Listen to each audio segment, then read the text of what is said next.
Hi എല്ലാവർക്കും നമസ്കാരം. മകരകൊയ്ത്തിൻ്റെ ഒരു പുതിയ ദിവസത്തിലേക്ക് എൻ്റെ എല്ലാ പ്രിയ കൂട്ടുകാർക്കും വളരെ ഹൃദ്യമായ സ്വാഗതം. നമ്മൾ പത്തനംതിട്ട ജില്ലയിലെ കോഴഞ്ചേരിയിലാണ് വന്നിരിക്കുന്നത്. ഒരു തകർപ്പൻ കർഷകനെ പരിചയപ്പെടാനാണ്. ഇതിപ്പോൾ ഇദ്ദേഹത്തെക്കുറിച്ച് ആദ്യമേ ചില വാക്കുകൾ പറഞ്ഞുകൊണ്ട് ഞാൻ ആരംഭിക്കാം. ഇദ്ദേഹം ഒരു പ്രവാസിയായിരുന്നു, കുറേ വർഷം, 30 വർഷം അല്ലേ, 30 വർഷത്തോളം അദ്ദേഹം പ്രവാസ ജീവിതമായിരുന്നു. അതിനുശേഷം അദ്ദേഹത്തിന് വന്നിട്ട് അദ്ദേഹത്തിൻ്റെ ഒരു ഡ്രീമായിരുന്നു ഇവിടെ നമ്മുടെ കേരളത്തിൽ, നമ്മുടെ പത്തനംതിട്ടയിൽ ഒരു അടിപൊളി ഫാം തുടങ്ങുക. എനിക്കൊന്ന് റിട്ടയർമെൻറ്റ് നാട്ടിൽ സ്വന്തം നാടാണ്.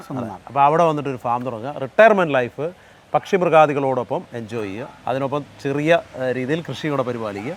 അപ്പോൾ ആ സ്വപ്നങ്ങളൊക്കെ ആയിട്ട് വന്നു. അങ്ങനെ ഇവിടെ ആരംഭിച്ച ഒരു ഫാമാണ്. ഇത് തുടങ്ങിയിട്ട് ഇപ്പോൾ എത്ര കൊല്ലമായി? ഇപ്പോൾ തുടങ്ങിയിട്ട് ഒരു 13 കൊല്ലമായി അടിപൊളിയായിട്ട് നടത്തുന്ന ഒരു ഫാമാണ്. അപ്പോൾ നമ്മൾ ഇദ്ദേഹത്തെ പരിചയപ്പെടാൻ പോകണം. ശരിക്കും പറഞ്ഞാൽ നമ്മൾ തമ്മിൽ കുറേ നേരം വർത്തമാനം പറഞ്ഞു, പക്ഷേ ഞാൻ പേര് ഇതുവരെ ചോദിച്ചില്ല. ജോജി തോമസ്. ഓക്കെ, അപ്പോൾ വളരെ സന്തോഷം കണ്ടതിൽ, പരിചയപ്പെട്ടതിൽ. ഇനി നമ്മുടെ പ്രേക്ഷകർക്ക് വേണ്ടിയിട്ടൊന്ന് പറഞ്ഞു. ജോബിനെ കണ്ടതിൽ വളരെ സന്തോഷം. ഓക്കെ, നമ്മൾ ഇവിടെ എന്തെങ്കിലും സ്ഥലമുണ്ട്? ഇത് ഏകദേശം ഒരു ഒരേക്കറിന് മേലെ. ഒരേക്കർ. ഇവിടെ എന്തൊക്കെയാണ് നമ്മൾ ചെയ്തുകൊണ്ടിരിക്കുന്നത്? എനിക്കിപ്പോൾ ഞാനെന്ന് പറഞ്ഞു കഴിഞ്ഞാൽ നേരത്തെ ആട്, പശു, കോഴി, താറാവ് എല്ലാം ഉണ്ടായിരുന്നു. ഇപ്പോഴും പശു ഇല്ലെന്നേ ഉള്ളൂ. ബാക്കി നമുക്ക് ഇപ്പോൾ ഉള്ളതെന്ന് പറഞ്ഞാൽ ആടുണ്ട്, താറാവുണ്ട്, ടർക്കിയുണ്ട്, മുയലുണ്ട്, മീനുണ്ട്, ലവ് ബേർഡ്സ് ഉണ്ട്, ഫെസൻ്റ് ഉണ്ട്, പ്രാവുകളുണ്ട്, എല്ലാം ഉണ്ട്. ശരിക്കും ഞാൻ ആദ്യം ചോദിക്കുകയാണ്, അപ്പോൾ പ്രവാസ ജീവിതം നയിക്കുന്ന എല്ലാവരും, ഇവിടെ നിന്ന് മാറി നിൽക്കുന്ന എല്ലാവരുടെയും ഒരു ആഗ്രഹമാണ് ശരിക്കും പറഞ്ഞാൽ നമ്മുടെയൊക്കെ ഇവിടെ വന്ന്, നമ്മുടെ നാട്ടിൽ വന്ന് ഇതുപോലെ എന്തെങ്കിലും ഒരു ഫാം, പ്രത്യേകിച്ച് കൃഷിയുമായിട്ട് ബന്ധപ്പെട്ടൊരു സാധനം ചെയ്യണമെന്നുള്ളത്. നമ്മുടെ ആ ഒരു എക്സ്പീരിയൻസ് എങ്ങനെ ഉണ്ടായിരുന്നു, അതൊന്ന് പറയാമോ? എന്ന് വെച്ചാൽ ഇവിടെ വന്നിട്ട് നമ്മൾ തുടങ്ങിയിട്ട് എങ്ങനെ റിഗ്രറ്റ് ചെയ്തിട്ടുണ്ട്? ഞാൻ ഒരിക്കലും I have no regrets because I am enjoying it. ഞാനിത് എൻജോയ് ചെയ്യുന്നത് കാരണം നമ്മുടെ ജീവിതത്തിൽ നമുക്കിഷ്ടമുള്ള കാര്യം ചെയ്യുമ്പോഴാണ് നമുക്ക് സന്തോഷം കിട്ടും. നമ്മളതിൽ വളരെ സംതൃപ്തരാണ്. കാരണം അങ്ങനെ തന്നെ സാമ്പത്തികം നമ്മളങ്ങോട്ട് നോക്കത്തില്ല. ചിലപ്പോൾ അങ്ങനെ നോക്കിക്കഴിഞ്ഞാൽ, ചിലപ്പോൾ കണക്കൊക്കെ നോക്കിക്കഴിഞ്ഞാൽ ചിലപ്പം ഒത്തിരി വ്യത്യാസങ്ങൾ വന്നിരിക്കും. പക്ഷേ അങ്ങനെയല്ല. അല്ലാതെ തന്നെ ഒന്നാമത്തെ പ്രശ്നം എന്ന് പറഞ്ഞാൽ ഞാൻ ആരോഗ്യവാനായിട്ടിരിക്കുന്നതെന്ന് പറഞ്ഞാൽ ഞാൻ ഇതിനകത്തുകൂടെ ഇറങ്ങി നടക്കുന്നു. എത്ര വയസ്സായിരുന്നു? എനിക്കിപ്പോൾ 69. ഓക്കെ, 60 വയസ്സിൽ നമ്മൾ എനർജി കീപ്പ് ചെയ്യുന്നത്, എനർജി എപ്പോഴും ഓഫ്കോഴ്സ് നമുക്ക് കീപ്പ് ചെയ്യുന്നതിൻ്റെ കാരണം അതുകൊണ്ട് തന്നെയാണ്. കാരണം ഇതിനകത്ത് ഇറങ്ങി നടക്കുകയും കാര്യങ്ങൾ ചെയ്യുമ്പോൾ നമുക്ക് ഉള്ളിൽ സന്തോഷം കിട്ടുന്നുണ്ട്. അതാണ് മെയിനായിട്ടുള്ളത്. പിന്നെ ഞാൻ വന്നപ്പോൾ തന്നെ, അന്ന് മുതൽ വരുമ്പോൾ തന്നെ എനിക്കൊരാഗ്രഹം ഉണ്ടായിരുന്നു. തീർച്ചയായിട്ടും വന്നിട്ട് ഒരു ഫാം പോലെ, എൻ്റെ ആഗ്രഹം എന്ന് പറഞ്ഞാൽ ഒരു 5 ഏക്കർ സ്ഥലം വാങ്ങിച്ച് വലിയ രീതിയിൽ ഫാം ചെയ്യണമെന്ന്. പക്ഷേ വന്നു കഴിഞ്ഞപ്പോൾ അതിൻ്റേതായ ലിമിറ്റേഷൻസ് ഉണ്ടായിരുന്നു. അതുകൊണ്ട് ഞാൻ ഉള്ള സ്ഥലത്ത്, എനിക്ക് അപ്പുറത്ത് മാറിയ സ്ഥലമുണ്ട്, പക്ഷേ എന്നാൽ പോലും ഞാൻ ഇവിടെ തന്നെ നമ്മളുള്ള സ്ഥലത്ത് അങ്ങ് ചെയ്യാമെന്ന് വിചാരിച്ച് ചെയ്യുകയാണ്. അപ്പോൾ ഞാൻ ആദ്യമേ ചെയ്തതെന്ന് ചോദിച്ചു കഴിഞ്ഞാൽ, ഞാൻ ഇപ്പോൾ ഈ KVK കൃഷി വിജ്ഞാന കേന്ദ്രം എല്ലാ ഡിസ്ട്രിക്റ്റിലും ഉള്ളതാണ്. അപ്പോൾ ആ കൃഷി വിജ്ഞാന കേന്ദ്രം, അങ്ങനെ വേറെ നമ്മുടെ എന്തോ പറയുന്നത് കൃഷി ഓഫീസ്, ഇതുമായിട്ടുള്ള ഇതുമായി സംബന്ധിച്ചുള്ള ട്രെയിനിങ്ങുകൾ ഞാൻ ആദ്യമേ എടുക്കും. കോഴി വളർത്തൽ, പശു വളർത്തൽ, ആട് വളർത്തൽ, മുയൽ വളർത്തൽ, കൂണുണ്ടാക്കുന്നത്, അങ്ങനെ തേനീച്ച വളർത്തൽ, ഇതിൻ്റെ എല്ലാം ട്രെയിനിങ് ഞാൻ ആദ്യം എടുത്ത് എൻ്റെ സർട്ടിഫിക്കറ്റ്സ് ഉണ്ട്. പഠിച്ചിട്ട് ഞാൻ ഒരിക്കലും വലിയ രീതിയിലുള്ള ഒരു സംരംഭത്തിന് പോയില്ല. വലിയ ഇൻവെസ്റ്റ്മെൻ്റ് ഉണ്ട്, പക്ഷേ ഞാൻ വലിയ രീതിയിൽ പോയില്ല. കാരണം ഇപ്പം ഒരു പശുവിനെ വളർത്തണമെങ്കിൽ ചിലർ പശുവിനെ ഒരു 20 പശുക്കളെ കൊണ്ട് വളർത്തി ഒറ്റയടിക്കുക, അങ്ങനെയുള്ളത് പോകാതെ നമ്മൾ ചെറുതായിട്ട് കുറേശ്ശെയായിട്ടുള്ള കാര്യങ്ങളാണ് നമ്മൾ ചെയ്യാറുള്ളത്. അപ്പം അങ്ങനെ തുടങ്ങി വന്നു കഴിഞ്ഞപ്പോൾ തന്നെ നമ്മുടെ ഇൻട്രസ്റ്റ് ആണ് ഇതിനകത്ത്. അപ്പം നമ്മൾ ഇതിനകത്ത് എത്രമാത്രം ഇൻട്രസ്റ്റ് ആകുന്നു അതനുസരിച്ച് നമുക്ക് അതിൻ്റെ റിട്ടേൺസ് വന്നുകൊണ്ടിരിക്കും. ഓക്കെ, നമുക്കിനി ഒരുപാട് കാര്യങ്ങൾ ഇതിൻ്റെ കൃഷിവിളകളൊക്കെ കാണാറുണ്ട്. അപ്പോൾ നമ്മൾ ഇവിടുത്തെ ഈ ഒരു പരിസരത്തെക്കുറിച്ച് പറഞ്ഞുകൊണ്ട് ഞാൻ ആരംഭിക്കാം. ഈ മുറ്റത്തേക്ക് വന്നു കഴിഞ്ഞാൽ ചെടിച്ചട്ടികളിലൊക്കെ ഒരുപാട് ഫ്രൂട്ട്സും അതുപോലെ തന്നെ വെജിറ്റബിൾസും ഒക്കെ ഇത് കൃഷി ചെയ്യുന്നുണ്ട്. അവിടെ നിന്ന് നമ്മളിങ്ങനെ കണ്ട് അങ്ങ് പോവുകയാണ് അല്ലേ ഫാമിലേക്ക്. തീർച്ചയായും. അപ്പോൾ നമുക്ക് നേരെ ഫാമിലേക്ക് പോകാം, അവിടുത്തെ കാഴ്ചകൾ കാണാം. അപ്പോൾ എല്ലാവർക്കും ഈ മനോഹരമായ എപ്പിസോഡിലേക്ക് ഒരിക്കൽ കൂടി വളരെ ഹൃദ്യമായ സ്വാഗതം.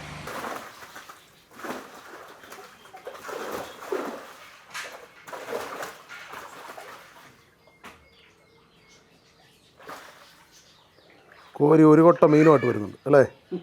ഇതെന്താണോ അത്? Gourami black. ഇതിപ്പോൾ എത്ര കിലോ വരെ ഉണ്ട്? ഇവരെ നമ്മൾ എത്ര രൂപയ്ക്ക് കൊടുക്കുന്നത്? ഇവിടെ കൊടുക്കില്ല, അങ്ങനെ വിൽക്കാറില്ല. ഇതിൻ്റെ പേരാണ് കൊടുക്കുന്നത്. 1000, 1500. ഇപ്പനെ കൊണ്ട് മര്യാദ ഇടാവേ, പടം പിടിക്കട്ടെ.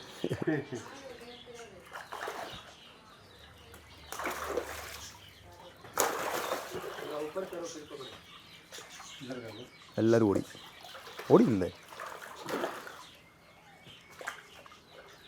ഇതിനകത്ത് ഗൗരവം മാത്രമേ ഉള്ളൂ? ഗൗരാമിയുണ്ട്, ഫിലോപ്പിയാണ്. നമ്മളിവിടെ എത്ര കുളത്തിൽ മീൻ ചെയ്യുന്നുണ്ട്? എനിക്കിപ്പോൾ ഒരു 5 കുളമുണ്ട്. മെയിനായിട്ട് 4 വലിയ കുളവും ഒരെണ്ണം എന്ന് പറഞ്ഞു കഴിഞ്ഞാൽ നമ്മൾ നേഴ്സറി പോണ്ടെന്ന് പറയും. എന്ന് പറഞ്ഞു കഴിഞ്ഞാൽ കുഞ്ഞുങ്ങളെ കൊണ്ടുവന്ന് കഴിഞ്ഞ് കഴിഞ്ഞാൽ നമ്മൾ കുറച്ച് ദിവസം അതിനകത്തിട്ട് വളർത്തിയതിന് ശേഷമേ അങ്ങോട്ട് വിടത്തുള്ളൂ. അപ്പോൾ നേഴ്സറി പോണ്ട്, അത് നേഴ്സറി പോണ്ടിൽ എപ്പോഴും കുഞ്ഞുങ്ങൾ വേണമെന്നില്ല. ഞാൻ മെയിനായിട്ട് ചെയ്യുന്നത് തിലോപ്പിയയാണ്. എനിക്കിപ്പോൾ തിലോപ്പിയ ഉണ്ട്, വരാലുണ്ട്, നമ്മുടെ ആസാം വാള എന്ന് പറയും വാളയുണ്ട്, ജയൻ ഗൗരാമി ബ്ലാക്ക് ഉണ്ട്, ജയൻ ഗൗരാമി അതിൻ്റെ പിങ്ക് ഉണ്ട്, റെഡ് ഐ എന്ന് പറയും. പിന്നെ ഉള്ളതെന്ന് പറഞ്ഞാൽ അനാബസ്, നമ്മുടെ കല്ലേമുട്ടി എന്ന് പറഞ്ഞാൽ. ഇത്രയും മീനുകളാണ് ഇപ്പോൾ എനിക്ക് നിലവിലുള്ളത്. അതിനകത്ത് കൂടുതലായിട്ടുള്ളതെന്ന് പറഞ്ഞാൽ തിലോപ്പിയാണ്. കാരണം ആൾക്കാർക്ക് വ്യാവസായിക അടിസ്ഥാനത്തിൽ ചെയ്യാൻ പറ്റിയത് ഒരെണ്ണമെന്ന് പറഞ്ഞാൽ തിലോപ്പിയാണ്. അപ്പോൾ അതുകൊണ്ട് തിലോപ്പിയ കൂടുതൽ വളർത്തുന്നുണ്ട്, റെഡും ബ്ലാക്കും. ഇതും ഒരു സന്തോഷത്തിന് ചെയ്യുന്നതാണോ? ഇതൊരു അല്ല, ഇത് വ്യാവസായികമായിട്ടാണ്. വ്യവസായമായിട്ട് ഇത് ഞാനിപ്പം വ്യാവസായികമായിട്ടാണ്. കാരണം മീനാണ് എനിക്ക് മെയിനായിട്ട് വ്യാവസായികമായിട്ടുള്ളത്. അന്നേരം ഇത് പ്രോഫിറ്റബിൾ ആണത്? പ്രോഫിറ്റബിളാണ്. കാരണം എന്നാന്ന് ചോദിച്ചാൽ ഞാൻ ചെയ്യുന്നത് എന്നാന്ന് ചോദിച്ചു കഴിഞ്ഞാൽ ഇത് റെഡി ടു കുക്ക്. ഇവിടെ എനിക്ക് സ്റ്റാഫുണ്ട്. അപ്പോൾ നമ്മൾ പിടിച്ചിട്ട് ക്ലീൻ ചെയ്ത് റെഡിയായിട്ട് കുക്ക് റെഡി ടു കുക്കാണ് കൊടുക്കുന്നത്. അപ്പോൾ ആൾക്കാർക്ക് അത് പെട്ടെന്ന് ഈസിയായിട്ട് വീട്ടിൽ കൊണ്ടുവന്ന് കഴിഞ്ഞ് കഴിഞ്ഞാൽ കറി വെക്കാൻ പറ്റും. അതുപോലെ എനിക്ക് ഫിക്സ് ആയിട്ട് എൻ്റെ ഗ്രൂപ്പിലെ കുറേ ആൾക്കാരുണ്ട്, എൻ്റെ ഫ്രണ്ട്സ് ഉണ്ട്, അവർ തന്നെ വാങ്ങിക്കുന്നത്. അപ്പോൾ ഒരു ദിവസം നമുക്ക് ശരാശരി എത്ര കിലോ വിൽക്കാൻ പറ്റും? ദിവസമല്ലല്ലോ, അത് പിടിക്കുന്ന ദിവസമുണ്ട്. ഇപ്പം ആഴ്ച ചിലപ്പോൾ ഒരു പ്രാവശ്യം അല്ലെങ്കിൽ 2 ആഴ്ചയിൽ ഒരിക്കലോ അങ്ങനെ വിളവെടുത്ത് വിൽക്കും. പിടിക്കുമ്പോൾ ഒരു 10-30 കിലോ പിടിക്കും. അങ്ങനെ ചെയ്യുന്നു. നമ്മളൊരു മാസം എത്ര കിലോ വിൽക്കും? എന്നൊന്നും പറയാൻ അങ്ങനെയുള്ള കണക്കുകളൊന്നുമില്ല. ഇല്ല, പിടിക്കുന്ന പോലെ അത്രയേ ഉള്ളൂ. കാരണം ഞാൻ പറഞ്ഞില്ലേ, ഇതൊന്നും ഞാൻ വ്യാവസായിക അടിസ്ഥാനത്തിൽ ചെയ്യാൻ ഉദ്ദേശിച്ചതല്ല. പക്ഷേ മീൻ മാത്രം ഈ പറഞ്ഞ മാതിരി ഉള്ളത് നമ്മൾ വിൽക്കും, പുതിയ കുഞ്ഞുങ്ങളെ ഇടും, അങ്ങനെ ചെയ്യുന്നേ ഉള്ളൂ. നമ്മളിത് എത്ര രൂപയ്ക്ക് വിൽക്കുന്നത്? ഞാനിപ്പോൾ വിൽക്കുന്നത് പറഞ്ഞു കഴിഞ്ഞാൽ 300 രൂപയ്ക്കാണ്. 300 രൂപ എല്ലാ ഒരേ? അല്ല, വരാൽ ഒരു 450 എങ്കിലും വില വേണ്ടി വരും. നമുക്ക് ഏറ്റവും കൂടുതൽ ആളുകൾ ഇഷ്ടപ്പെട്ട് വാങ്ങുന്നത് ഏതാ? ഇഷ്ടപ്പെട്ട് വാങ്ങുന്നത് തിലോപ്പിയാണ്. തിലോപ്പിയ നല്ല ടേസ്റ്റിയാണ്. കാരണം എന്നാന്ന് പറഞ്ഞാൽ ഇത് കരിമീൻ്റെ കൂട്ട് തന്നെ ഇരിക്കും. കാരണം ഇത് നമ്മൾ ഒരിക്കൽ കഴിച്ചു തുടങ്ങുമ്പോഴേ നമുക്ക് അതിൻ്റെ ടേസ്റ്റ് അറിയാൻ പറ്റത്തുള്ളൂ. നമ്മൾ ഈ മത്സ്യകൃഷി ചെയ്യുന്നത് ശരിക്കും മോഡേൺ രീതിയിലാണോ അതോ? മോഡേൺ രീതി എന്ന് പറഞ്ഞു കഴിഞ്ഞാൽ പല ടൈപ്പ് ഉണ്ട്. നമ്മളിപ്പോൾ റീസർക്കുലേഷൻ സിസ്റ്റമാണ് ചെയ്യുന്നത്. ഇവിടുന്ന് വെള്ളം എടുത്തിട്ട് മേളിൽ അതിനകത്ത് ഫിൽറ്ററിനകത്ത് പോയി ഫിൽറ്റർ ചെയ്ത് തിരിച്ചു വന്ന് വീഴുക, അതാണ് ചെയ്യുന്നത്. അപ്പോൾ അത് ചിലവ് കുറവുണ്ടോ? ചിലവ് കൂടുതലല്ലേ? കൂടുതലാണ് സാധാരണ. കാരണം എന്ന് പറഞ്ഞാൽ മറ്റേ ഞാൻ ചോദിക്കുന്നതേ, നമ്മുടെ കുറേ മെത്തേഡുകൾ മീൻ കൃഷി വന്നിട്ടുണ്ട്, എല്ലാം പരാജയപ്പെട്ട് കർഷകരുടെ പൈസ പോയതാ. ഒരു മെത്തേഡുകൾ അക്വാപോണിക്സ്, അതൊക്കെ ഞാൻ അക്വാപോണിക്സ് ഒക്കെ താഴെ ട്രൈ ചെയ്താ. ഞാൻ അക്വാപോണിക്സ് ഒക്കെ നിർത്തിയാ. ഇപ്പൊ സാധാരണയുള്ള നോർമൽ ഇതിൽ നമുക്ക് ചെയ്യാൻ പറ്റുമെന്ന് പറഞ്ഞാൽ ഫിൽട്രേഷനും അയറേഷനും. അപ്പോൾ അതെ, വലിയ ചിലവ് വരില്ല. ചിലവ് വരും, കറണ്ട് ചാർജ് വരുന്നതല്ലേ. കാരണം ഇത് ഫിൽറ്റർ മേളിൽ പോയി വെള്ളം എടുത്തിട്ട് മേളിൽ പോയി ഫിൽറ്റർ ചെയ്ത് തിരിച്ചു വരുന്നത്. അപ്പം ആ ഫിൽറ്റർ കഴുകണം, അതിനുള്ള എല്ലാ സ്റ്റാഫും ഉണ്ടായി. ഇത് ഈ എയറേഷൻ നിർബന്ധമായിട്ടും മീൻ 2 ടൈപ്പാണ് ഉള്ളത്. ഒന്നെന്ന് പറഞ്ഞാൽ വെള്ളത്തിലെ ഡിസോൾഡ് ഓക്സിജൻ എടുത്ത് ജീവിക്കുന്ന മീനുകളുണ്ട്, അല്ല മേളി വന്നിട്ട് എയർ എടുത്ത് അന്തരീക്ഷത്തിലെ വായു എടുത്ത് ജീവിക്കുന്നവരുണ്ട്. അപ്പോൾ ഈ തിലോപ്പിയ എന്നൊക്കെ പറഞ്ഞു കഴിഞ്ഞാൽ അതിൻ്റെ പ്രത്യേകത എന്ന് പറഞ്ഞാൽ അത് ഡിസോൾഡ് ഓക്സിജനാണ് ഉപയോഗിക്കുന്നത്. അപ്പോൾ വെള്ളത്തിലെ ഓക്സിജൻ ലെവൽ വേണം. അപ്പോൾ നമ്മൾ ഇത് കൊടുത്തേ പറ്റത്തുള്ളൂ, എയർ കൊടുത്തേ പറ്റത്തുള്ളൂ. ഇത് എത്ര ലിറ്ററിൻ്റെ ടാങ്ക്? ഇതിപ്പോൾ ഒരു 10,000 ലിറ്റേഴ്സ്. ഇതിനകത്ത് എത്ര എണ്ണത്തെ വളർത്തും? ഇതിനകത്ത് ഒരു 100-400 എണ്ണത്തിനെ വളർത്താം. കാരണം അതിൻ്റെ പ്രത്യേകത എന്താണെന്ന് ചോദിച്ചാൽ നമ്മൾ ചെയ്യുന്നത് നമ്മൾ കണ്ടമാനം കുഞ്ഞുങ്ങളെ കൊണ്ടിടും. അത് വലുതായി കഴിഞ്ഞാൽ അതിന് ജീവിക്കാനുള്ള സ്പേസ് വേണം. അപ്പോൾ അതുകൊണ്ട് കഴിവതും ഏറ്റവും ചെറിയ ക്വാണ്ടിറ്റി ഇടുന്നതായിരിക്കുന്നത്. എന്ന് പറഞ്ഞാൽ ഒരു സ്ക്വയർ മീറ്ററിന് ഒരു 7-8 മീൻ ഇടുന്നതായിരിക്കും നല്ലത്. ഗൗരാമി എങ്ങനെയുണ്ട്? ഗൗരാമി നല്ല മീനാണ്. ബ്രീഡിംഗ് ഉണ്ടോ? ഇല്ല, ബ്രീഡിംഗ് ചെയ്യണമെന്ന് വിചാരിക്കുന്നത്. കാരണം ഇപ്പോൾ ഇതിനകത്ത് ഒരു 10-20 എണ്ണം കിടപ്പുണ്ട്. 20 എണ്ണം കിടപ്പ്. അതിൽ ഏകദേശം 2 കിലോ 3 കിലോ ഉള്ള മീനുകളാണ്. അപ്പോൾ അതിനെ സെപ്പറേറ്റ് ആയിട്ട് ഗൗരാമിയുടെ പ്രത്യേകത എന്ന് പറഞ്ഞു കഴിഞ്ഞാൽ നമ്മൾ സെപ്പറേറ്റ് ടാങ്ക് ഉണ്ടാക്കിയിട്ട് ഒരു മെയിലിനെയും 2 ഫീമെയിലിനെയും കൂടെ സെപ്പറേറ്റ് ഇട്ട് ബ്രീഡ് ചെയ്യണം. അപ്പം നമ്മൾ ബ്രീഡിങ് അങ്ങനെ തുടങ്ങിയിട്ടില്ല. അങ്ങനെ ചെയ്യാമെന്നുണ്ടെങ്കിൽ അത് ഇതാണ്. എനിക്കിപ്പോൾ ഏകദേശം ഒരു 10-50 മീനോളം കിടപ്പുണ്ട്. എല്ലാം ഏകദേശം ഒരു 2 കിലോ 2.5 കിലോ ഉള്ളതാണ്. പക്ഷെ ഞാനത് എടുത്തു തുടങ്ങിയിട്ടില്ല.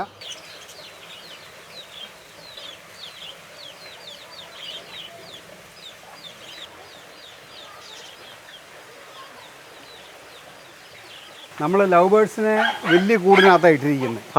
നമുക്കിപ്പോൾ ഇതിനകത്ത് കയറാം.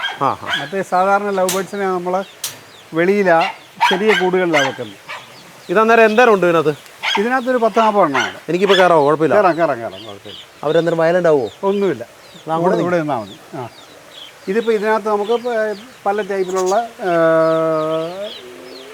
ലവ് ബേർഡ്സാണ് ഉള്ളത്. പിന്നെ പ്രാവുകളുണ്ട്. ഇതിപ്പോൾ ഫാൻറ്റെയിൽ. പിന്നെ അതുപോലെ നമ്മുടെ ഒരു പ്രത്യേകത എന്ന് പറഞ്ഞു കഴിഞ്ഞാൽ ഈ ഫെസൻറ്റ് ആണ്. ഫെസൻ്റ് അത് മെയിലും അത് ഫീമെയിലുമാണ്. നേരത്തെ ഉണ്ടായിരുന്നത് അത് ഇതായി പോയതാണ്. ഇവരവിടെ ഇറങ്ങിപ്പോവോ? ഇല്ല ഇറങ്ങിപ്പോകുന്നില്ല. ഇത് അവർക്ക് സ്വൈര്യവിഹാരം നടത്താനുള്ള ഇടയുണ്ടല്ലേ? കൂടുതൽ ഇടയുണ്ട്. കാരണം പറന്ന് നടക്കണം. ഇപ്പോൾ പ്രാവാണെങ്കിലും അത് പറന്ന് നടന്നെങ്കിലേ, അല്ലെങ്കിലുണ്ടല്ലോ ഇതിൻ്റെ പറക്കൽ ശേഷി അങ്ങ് നഷ്ടപ്പെട്ടു പോകും. ഇതിന് ഏറ്റവും ഇഷ്ടമുള്ള സാധനമാണ് തുളസി ഇലയും. എല്ലാത്തിനും ബേഡ്സിനെല്ലാം ഇഷ്ടമാണോ? ബേഡ്സ് ഇതെല്ലാം തിന്നും, നിങ്ങളെല്ലാം തിന്നും. പക്ഷേ പ്രാവ് തിന്നുമെന്ന് എനിക്ക് തോന്നുന്നില്ല. ലവ് ബേഡ്സ് ഇതിൻ്റെ കുഞ്ഞുങ്ങളെ കണ്ടോ? നമ്മളിവിടെ കുഞ്ഞുങ്ങളെ കൊടുക്കുന്നുണ്ടോ? ഇല്ലില്ല, അങ്ങനത്തെ പരിപാടി അങ്ങനെ വിൽക്കാറൊന്നുമില്ല.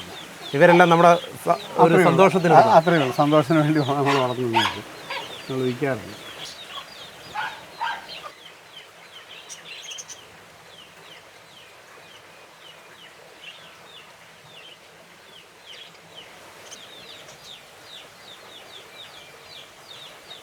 ഇനി നമ്മൾ എന്താ കാണാൻ പോണേ? ഇനിയിപ്പോൾ നമ്മൾ താറാവുകളുണ്ട്, ഗൂസുണ്ട്, പിന്നെ ടർക്കിയുണ്ട്, മുയലുണ്ട്. സെപ്പറേറ്റ് കൂടുകളാണ്. കൂടല്ല, ഓപ്പണായിട്ട് നമ്മൾ വിട്ടിരിക്കുക. അങ്ങനെ ഭയങ്കര അലമ്പനാണോ? ഇവനാണോ ഇവളാണോ? ഇത് ഇവളാണ്. ആണോ? എത്ര വയസ്സായി? ഇവക്കിപ്പോൾ 4 വയസ്സുണ്ട്. അതായത് കൂടെല്ലാം തീർത്ത് വെച്ചേക്കുള്ളൂ. അവന് കടിച്ച് ഇറക്കും അതല്ല. എന്നിട്ട് പേരെന്തുവാടി? ഇവളുടെ പേരെന്തുവാ? പേര് പേരെന്തൊട്ടില്ലേ? കടിക്കുവോളെ? കടിക്കത്തൊന്നുമില്ല.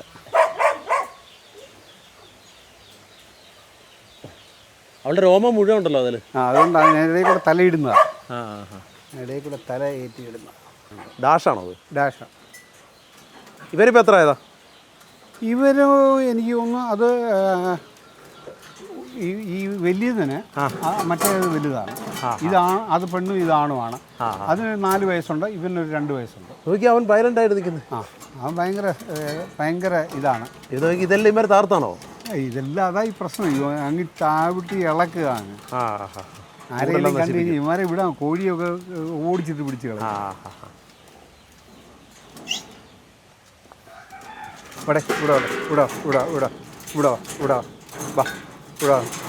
ഇത് മസ്കോവി എന്ന് പറയും. ഇത് മണിത്താറാവെന്ന് നമ്മളിവിടെ നമ്മുടെ നാടൻ ഭാഷയിൽ പറയുന്നത്. ഇത് എന്തോരം പ്യുവർ വെള്ളവും. ഇതൊരു 10-15 ഉണ്ട്. ഇവരൊക്കെ നമ്മുടെ ഭംഗിക്ക് വളർത്തുന്നതാണോ? കൊടുക്കുന്നത്? എല്ലാം ഭംഗിക്ക് വളർത്തുന്നത്. ഇവരാരും കൊടുക്കത്തില്ല? ഞാൻ കൊടുക്കാറില്ല. നമ്മുടെ ഫ്രണ്ട്സൊക്കെ ചിലപ്പം ആവശ്യമുള്ള ചോദിച്ചാൽ അങ്ങോട്ടും ഇങ്ങോട്ടും നമ്മൾ എക്സ്ചേഞ്ച് ചെയ്യാറുണ്ട്.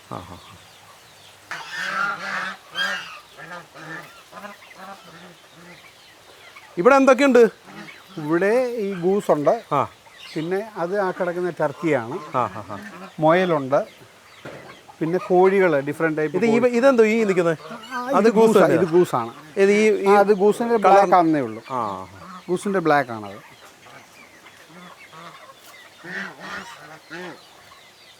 അത് കാണാൻ നല്ല ഭംഗിയുണ്ടല്ലേ?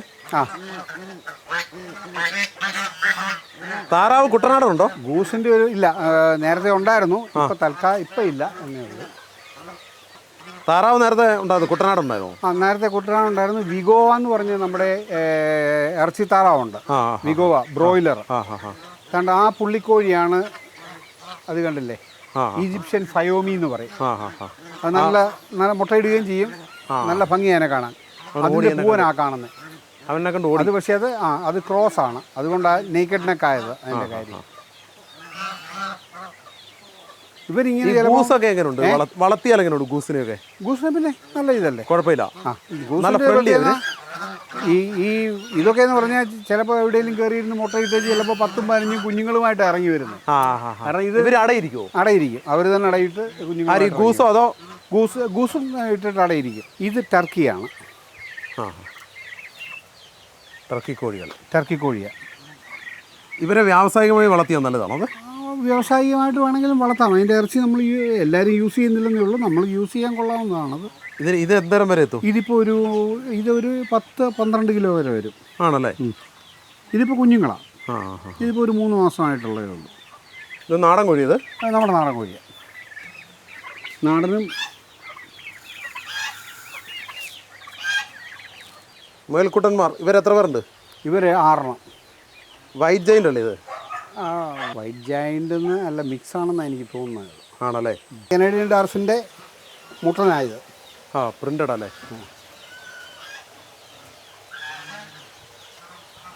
ഇവനിപ്പോൾ എത്ര വയസ്സായി? അവനിപ്പം 6 വയസ്സ്. ഇതോ അതതിൻ്റെ ഇത് ഒരു 1.5 വയസ്സായതേ ഉള്ളൂ. 1.5 വയസ്സ് തന്നെ ആയിട്ടില്ല. അതേതാ അത്? അത് ഇതിൻ്റെ ഡാർഫ് തന്നെയാണോ? അതിൻ്റെ ഡാർഫിൻ്റെ തന്നെ കുഞ്ഞാണ്. പ്രഗ്നൻ്റ് ആണോ? അല്ല, മുട്ടനാണ്. ആ, അത് മുട്ടനാണ്, അത് അവനും മുട്ടനാണ്. മുട്ട മാത്രമേ ഉള്ളൂ? മുട്ടനുമുണ്ട്, മറ്റേത് ഈ അപ്പുറത്ത് കുഞ്ഞുങ്ങൾ കിടപ്പുണ്ടായിരുന്നു. ഇതോ? അതും അതിൻ്റെ തന്നെ. ഇത് ഡാർഫ് മാത്രമേ ഉള്ളൂ നമ്മുടെ? ഡാർഫ് അതിൻ്റെ ഞാനതേ വളർത്തിയിട്ടുള്ളൂ. അപ്പോൾ ഇവരുടെ തീറ്റയൊക്കെ എന്നാ നമ്മളെ കൈത്തീറ്റ കൊടുത്തങ്ങ് നിർത്തുമോ? അല്ല, നമ്മൾ അപ്പുറത്തോട്ട് ഇറക്കി കിട്ടും വെളിയിലോട്ട്. അതിനുള്ള സൗകര്യമുണ്ട്? അതിന് സൗകര്യമുണ്ട്. നമുക്ക് പോച്ചയുണ്ട്, പോച്ചയെ അറുത്തിട്ട് കൊടുക്കും. ഫീമെയിൽ പാട്? ഫീമെയിലൊന്നുമല്ല, ഫീമെയിലെ ഇങ്ങോട്ട് മാറ്റിയിടുന്നത്. കാരണം അവന്മാർ ഇടി ബഹളമൊക്കെ ഉണ്ടാക്കും. ഇവന്മാരാകുമ്പോൾ പ്രശ്നമില്ല. ഇതിപ്പോൾ 4 മാസമായതേ ഉള്ളൂ. ഇവർ രണ്ടുപേര് ഇങ്ങനെ. ഇവരും ഡാർഫാ? ഡാർഫ് മിക്സാണ്. ഓക്കെ. ഇത് മിക്സാ അല്ലേ? ഇത് മിക്സ്. മറ്റേ ഇവർക്ക് എത്ര പാല് കിട്ടും? ഇല്ല, ഞാൻ കറക്കാറില്ലല്ലോ. ഇതെല്ലാം കുട്ടികൾക്കുള്ള? നമ്മൾ എല്ലാം കുട്ടികൾക്കുള്ള. നമ്മൾ പക്ഷേ ഇതിനെ കറക്കാറില്ല.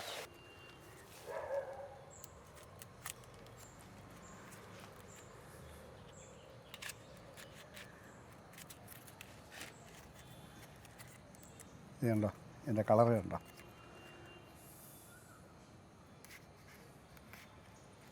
ഇത് 100% ഓർഗാനിക് ആണ് അല്ലേ? 100% ഓർഗാനിക്കാണ്. അത് അതിൻ്റെ പ്രത്യേകത എന്ന് പറയുന്നത്. നമ്മൾ വേറെ വളങ്ങളൊന്നും ചേർക്കത്തില്ല.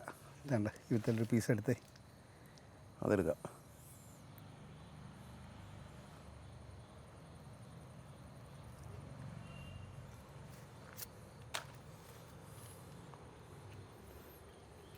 ചിയേഴ്സ്. കഴിച്ചു. കയ്യിലെല്ലാം കളറാകും കേട്ടോ. മധുരമുണ്ട്, നല്ല ടേസ്റ്റ് അല്ലേ? എനിക്ക് തോന്നുന്നു മഴ ഇച്ചിരി കാര്യമായിട്ട് പിടിച്ചില്ലേ ഈ പ്രാവശ്യം അല്ലേ? അതുകൊണ്ട് ഇച്ചിരി വെള്ളം കയറിയിട്ടുണ്ട്.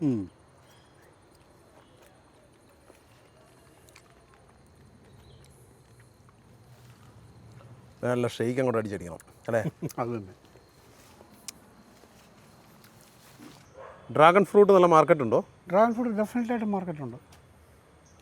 ഇടക്കാലം കൊണ്ട് ആളുകൾക്ക് വേണ്ടാന്നൊക്കെ പറഞ്ഞ് അതൊക്കെ ആൾക്കാരുടെ കാരണം അതിൻ്റെ ഒരു പ്രത്യേകത എന്ന് പറഞ്ഞാൽ അവക്കാഡോയെ പറ്റിയും ഈ ഡ്രാഗൺ ഫ്രൂട്ടിനെ പറ്റിയുള്ള നമ്മുടെ അറിവില്ലായ്മ കൊണ്ടാണ്. കാരണം നല്ല മെഡിസിനൽ വാല്യൂ ഉള്ളതാണ്, കഴിക്കാൻ നല്ല ഫ്രൂട്ടാണ്, മധുരം ഈ ഡയബറ്റിക്കാർക്കൊക്കെ ഏറ്റവും ബെസ്റ്റ് സാധനമാണിത്. ഇതെന്നേരം നമ്മുടെ മെയിൻ മാർക്കറ്റ് ഏതാ?